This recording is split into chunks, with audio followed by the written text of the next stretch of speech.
আসসালামু আলাইকুম রহমতুল্লাহি বরকাত। প্রিয় দর্শক ভাই বোন বন্ধুগণ, আপনাদের সবাইকে আমন্ত্রণ। আমি ডাক্তার মোহাম্মদ রফিকুল ইসলাম আপনাদের সাথে আছি। আজকে যে ওষুধটি আলোচনা করছি সেটা হলো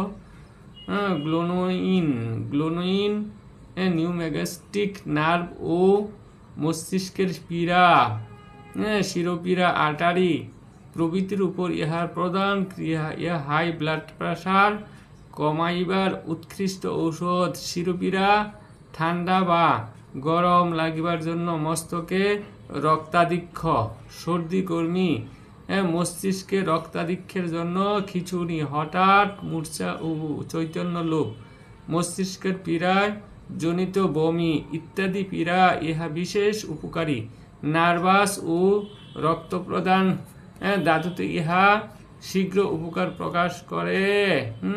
ডাক্তার